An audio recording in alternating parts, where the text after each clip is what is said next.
All right, welcome to the Pro Church Marketing Podcast. I am Jono, and we are talking all things church and ministry and reaching more people. Ultimately, that at the end of the day, that is our goal, is to just reach our communities with the gospel. And today I'm excited. I have Pastor George Ashford from Journey Church, Columbia, and an amazing man of God, amazing preacher. Our team at Faithworks loves sharing your sermon clips with each other, and we've been encouraged by that, blessed by your preaching. So I appreciate you being with me today. How are you?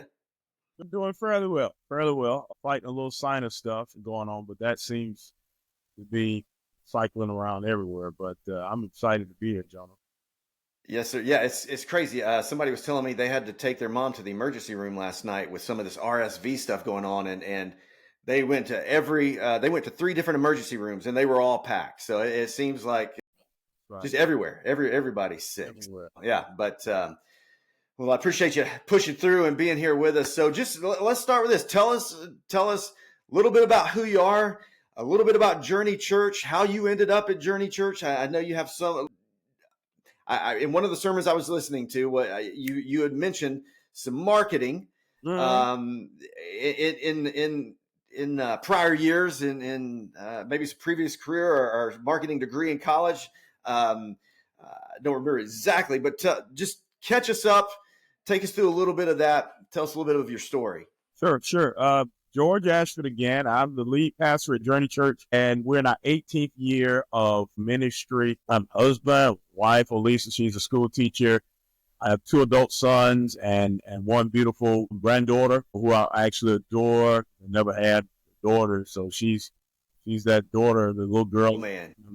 Talking to her this morning. She's 3, so we constantly in our life. She's given me a new lease on life, at least a new perspective about life. So the family part is definitely a big part of Journey Church as well. I'm what they call a preacher's kid. My father was presiding elder in what is known as African Methodist Episcopal Church. I always like to lift that up because he was that foundation for me.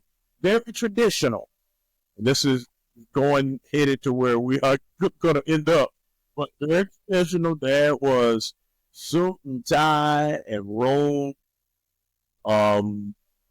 every Sunday, 52 Sundays a year, but suit and tie 365 days of the year. Yeah? Oh, yeah. He cut the grass in a suit. He just put his overalls over his suit, and he would start cutting the grass. He would put the lines in, and then he would back off and tell me to get the lawnmower. He'd get in his car and go to work. And I would finish that almost acre and a half that we had growing up. But that's awesome. It was very traditional. So to see me wearing some of the stuff I wear, he would always tease and say, "When you gonna put on a suit? You need a suit." We worshiping in the gym, Pop. Why am I gonna have a suit on in the gym? Yeah. Pick up these chairs at the end of that time. He's deceased now. But yeah, so I grew up in a very traditional background in church, and Journey is my third appointment in the Methodist Church. My second appointment, well, I stayed for 11 years. We worked hard to make the transition from traditional to, I would say, moderate, and then church as it relates, and then maybe blended worship, we called it back then. But then at Journey, we 18 years sort of embracing contemporary worship, but also contemporary as it relates to evangelism, how reach new people, meet people where they are. So, yeah, that's where I'm at. College.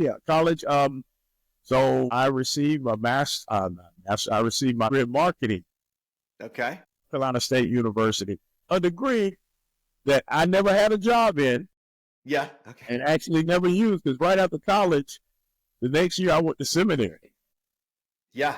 I didn't see what the Lord was doing or how I could use that degree until it just dawned on me that this is exactly what we're going to need as we help to launch a new church, and also previous ministries that I had. Social media was not that strong in the early 90s. to my second appointment, but it definitely was a part of the vision to help get the word to where the people are. So, yeah, that's where that degree came in.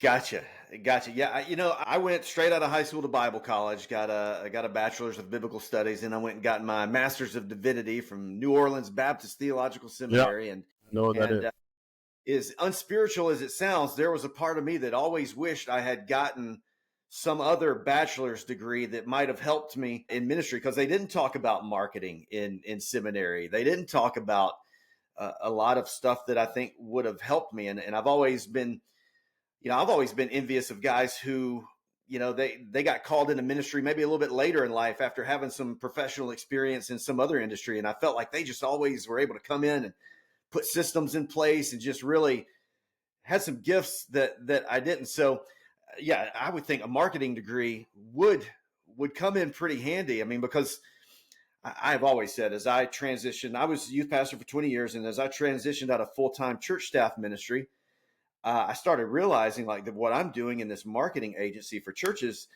a lot of the things I did in ministry really lended themselves well to what we're doing now. If you can, as a youth pastor, if you can convince teenagers to show up on a Wednesday night instead of watching TV, but to come stand in a room and sing songs and listen to a Bible study, like, you got to be good at some marketing, right. And so in your case, what kind of things as far as marketing do you feel like you've incorporated? What's worked well? What are some unique things that you've done over the years that have helped you reach your community, helped you grow the church? Yeah. Well, it starts with the belief that the greatest form, we said at Journey, and I learned this somewhere, heard it, adopted it, ran with it. The greatest form of evangelism is people telling people. People telling people. That's how it was when I was growing up. People, what the preacher talked about. For those of us that were church. Now, and I respect the fact not everybody was church. That Sunday afternoon porch conversation, what the preacher talked about. It would echo. It would be said. It would be told to others. So at Journey, we adopted, they said, the greatest form of evangelism is people telling people, well, how do we get a message to those people to tell people? How do we get a message to the masses for people to tell people where we can help elevate Journey, where it will be a part of the community conversation? So with that in mind, with that driving, with that being the sort of the wheelhouse and where I'm thinking, so well, it's social media. That's where everybody is. So that's where we'll go. The beautiful thing about the Methodist Church, John Wesley always went earlier. He went to where the people were. It wasn't a come and see. It was a go and tell. And Mm-hmm. that it was liberating when I read that in print in seminary. And when I got it, he preached in the fields. He preached to the farmers, the coal mine workers. So yeah. What's my field? Mission field. It's on Facebook. It's on, of course, YouTube and Instagram and dare I say TikTok. Hey. Yeah, as far as churches we're working with, you guys are doing the best on TikTok. Those sermon clips do better than any other TikTok account that we're working on. Right. Now, so we have, for our marketing agency, we have a lot of Facebook ads going. And I get a lot of negative comments on my Facebook ads, usually all from Christians. There's a few of the tax the church people that chime in every once in a while, but mostly it's pastors or Christians saying, we don't need to be doing this marketing. That's ungodly. It's unbiblical. We just need to preach the word. And there's kind of this implication as though I'm trying to replace evangelism with social media marketing, which we're not. No. I'm like you. As long as there have been missionaries and evangelists, they go where people are. Well, where are the people? They're on this thing, know? That's right. But what would your response to be to that comment? Like, hey, look, all we need to do is preach the word. We don't really need to be doing the marketing. If the people are not hearing you, if you're not reaching the masses, I think you're missing the point. And that's why I reference growing up in a traditional church, traditional background. Because I've sat in classes, I've sat in seminars, I've sat with the Holy Spirit and prayed through these transitions of where I started and where I am. One thing I realized growing up in the early church, we did a good job when I was growing up getting the word out to the people. And it wasn't hard. People didn't have nowhere to go on Sunday. Either church or to the restaurants back home. And then they closed in our area at Blue Law, so they closed at 6 or 7, and they didn't open about 12. I lost my first job when they started relaxing the Blue Laws because they wanted me to come in before 12. And, of course, I was preacher's kid. So I grew up on church chicken and not churches, but church chicken and apple pie. But I'm like, anywhere where I'm coming to Taco Bell, sitting around Miss Dolman table eating chicken and potato. Anyway. But people had nowhere else to go. So I think we were doing an effective job of that. And what I would say to pastors and lay persons, you have to evolve. We're stuck in the past with God. We're not stuck in the past with nobody else. Well, back then we had big back TVs. I wonder how many of those persons that say that when you go in their house, do they have a big back TV? Mm-hmm. They're sitting on their wall. And if they do, the wall is on the floor. Yeah. You got a thin screen, QLED or whatever the latest model is. Right. 7585, they've got the latest technology in the iPhone and or the Samsung models or whatever. We're stuck in the past, and being a part of this church culture, I'm just going to tell it like it is. They are afraid, and it's left them behind, so they criticize it. So when persons say to me, I'm just going to be very honest, when persons say to me, oh, what do you do? I say, I listen to that. I listen to that. That's like me criticizing the people coming out of Moon Fitness and Planet Fitness and all those gym places. I'm headed to Krispy Kreme. Ain't nothing jealous. Ain't motivated. Got in there and do push-ups, sit-ups, and run on that trail. Ain't nothing but jealousy. Exactly. Theological bone in that. You got left behind. You feel left behind, and you have not kept up with the trend. Everything can be used. The devil can use anything for his purposes, including persons in the church. We were not perfect in all of our ways of evangelism back in the day, but a lot of what we were doing was what we knew. We didn't know any better. And then when the social media came along, many persons were not adept or did not equip themselves to understand how this can be effective. And it has to do with our mindset of the church and not truly understanding. John Wesley, I believe, if he were alive in 2025, many of the church founders would be whatever social media platforms could reach the people with all of the famous things that we grew up with and adopted over the years. I truly believe that in my heart.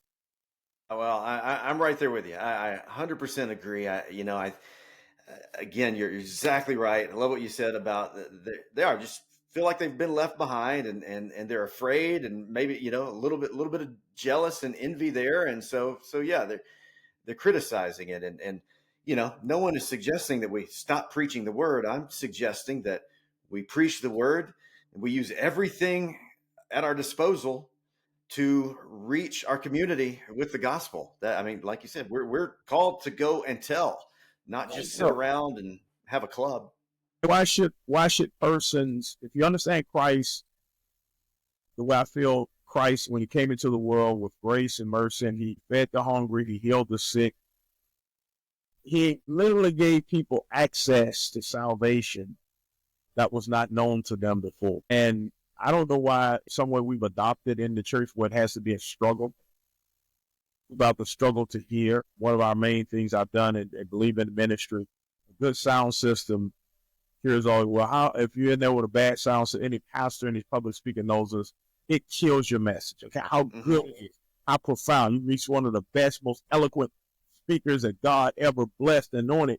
But if the people can't hear you, but to be comfortable with that and say, okay, no, I say you're not taking the gospel serious enough. And it really makes it about us and not about the people we are trying to reach. And that's not what Christ did. He went out of his way. The scriptures are wide open with how he went out of his way to make sure people heard the redemptive and liberating message of Christ. He went out of his way for that.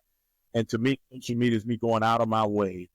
Instagram going out of my way to put up posts, to invite people to tune in, and to reach persons beyond just the 803, 843-864 area codes we have in the state of South Carolina. Love it. So what are some things you think, Journey, as far as I see, is a healthy church? It's a growing church. What are some of the things that you guys have incorporated that you've led the charge on, or volunteers have led the charge on, whether it be, maybe it's digital, like you said, upgrading the sound system, maybe it's community involvement, maybe serving the community? What are some of the things that Journey Church has done, is doing, that is helping you reach people? That's, I think, one of the things that's been very helpful. It's something we just done this year. We have a partnership with one of our local schools. It's directly across the street from us, and we last year, 2024, did interviews with some of the teachers that are international teachers that have been teaching there. We did interviews with them. We invited them to worship. But the interviews we put on social media, promoting that program, promoting those teachers, which was very helpful, very informative. And here again, it was Facebook, YouTube page that brought it alive. We also have a YouTube community page where we highlight social ills and issues, where we do interviews, a platform that I created, Responsible Church, Responsible People. So if you go there on YouTube, please be Journey Responsible Church on YouTube. You'll see testimonies from domestic violence, cancer survivors. We have addiction, alcohol addiction. So as a means of social media being a place to help people take the first step, get access to information, ACESS, I think that's access. Maybe a good preacher spell it.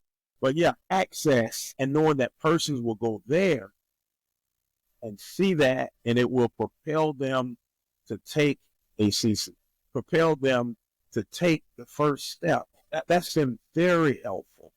Not just a sermon clip, but providing those persons with those antidotes and also inspiration to help live their life. So that page is growing, and it will grow more this year, where we present those issues. But that's all through social media. So somebody who may have a sister or brother or a family member in California that's dealing with domestic violence, just send them that video and say, hey, wow, they may never pick up the phone.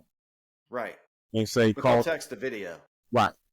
And say, hey. So if we want to find that online, so we can go to YouTube, what should we search if we want to find those videos? It should be Journey Responsible Church. I think this is a great idea. Yeah, that's what I'm bad at. Yeah, there we go. Journey Resources, Responsible Church.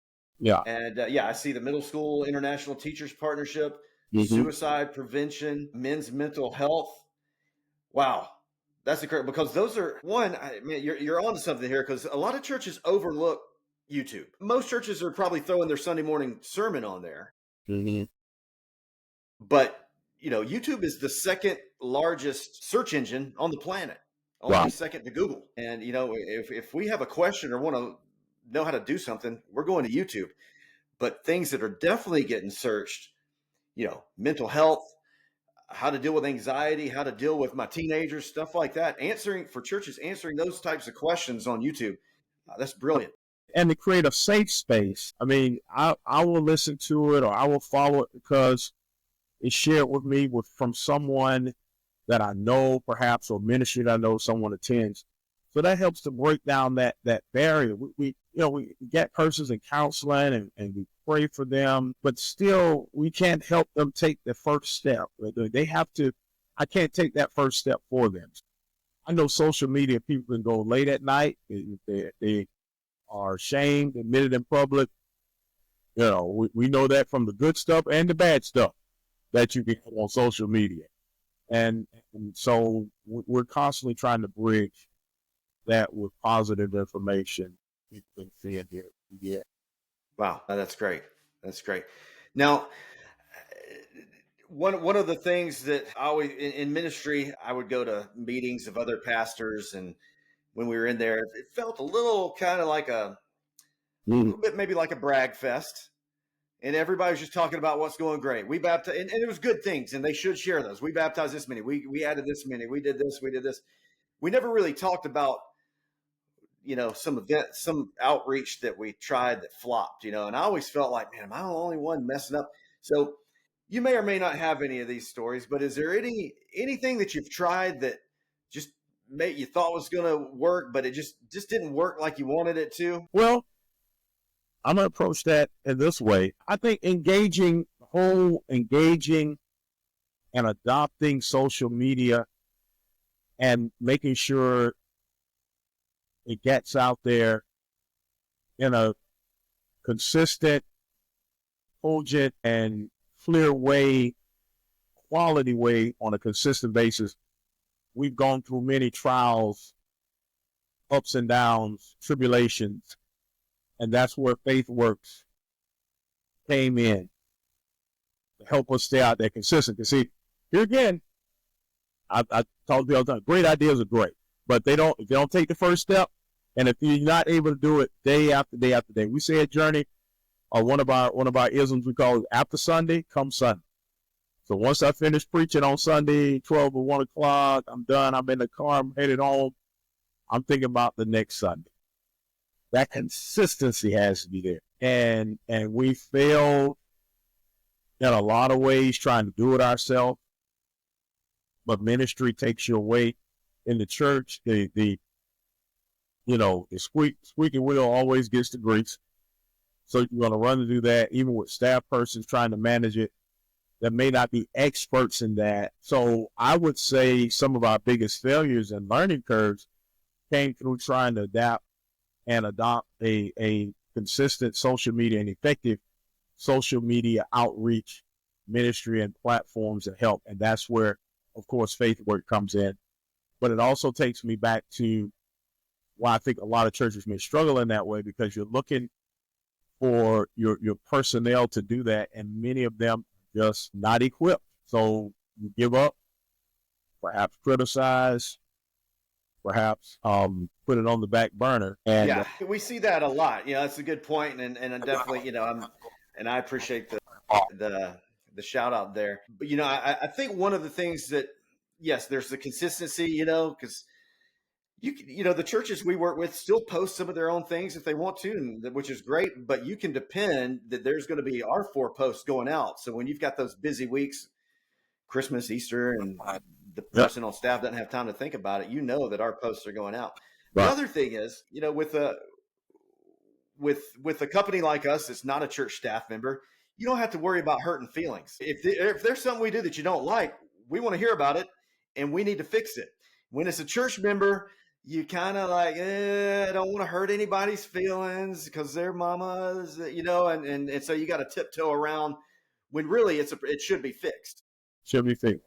So that can be a benefit to, working with someone like us. So, well, let me ask you this last question. We'll land the plane here.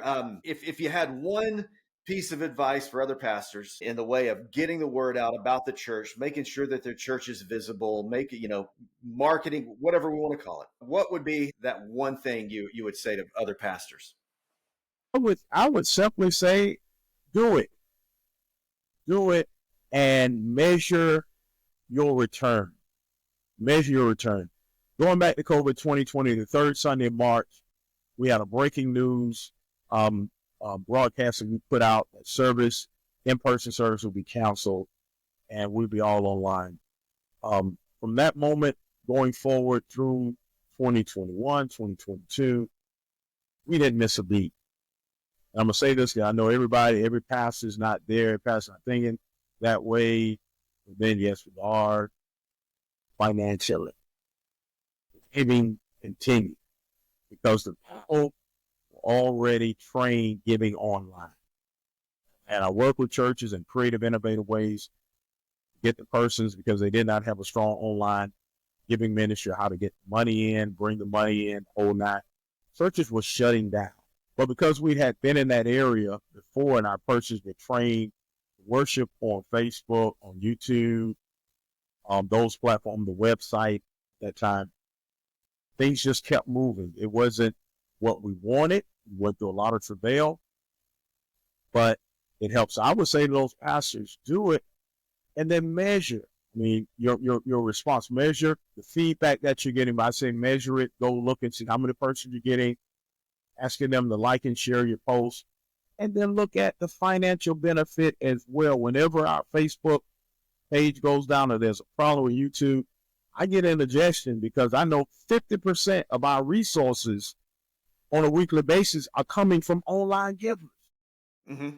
And I'm not being liberal with that. 50%. We'll look at what the stewardship numbers are for the week. And I ask my staff all the time, okay, do you think 375 or 450 people gave this? No. It's been online. So it is a no-brainer. And I'm a church kid, 30 years. 55 years doing it. Money matters in ministry. If something to tell you it doesn't, well, they're wrong. Yeah, well, whatever. Right. It is, yeah. So it takes money to do ministry. Do it and find a company like Faithworks. I think that can help you look good in doing those things that you're may not necessarily be good at putting it out there, but you're good at doing it. And reaching persons all over makes a big difference. Yeah. Well, yeah, exactly right. Churches, you're working on the sermon all week. You've got this churches have great content. And so to only limit that to 30, 45 minutes, an hour on Sunday morning, however long the message is, man, there's so much more you can do with that, from converting it to blog posts, putting it on YouTube, clipping it up for social media, all kinds of things you can do. I think a lot of churches are missing out on. So I'm same page there. Just do it. Take a step. It doesn't have to be perfect yet, but do something and start getting the word out there. So wonderful. Well, look, Pastor George, thank you so much for being a part of the podcast. It has been incredible, and everyone should go check out journeycolumbiasc.org and go over to the let's see, I'm looking to see where it is, the past messages, and check out Pastor George's preaching. You'll be blessed, and just keep an eye on Journey Church, doing some great things, and you'll be blessed. So thank you, brother.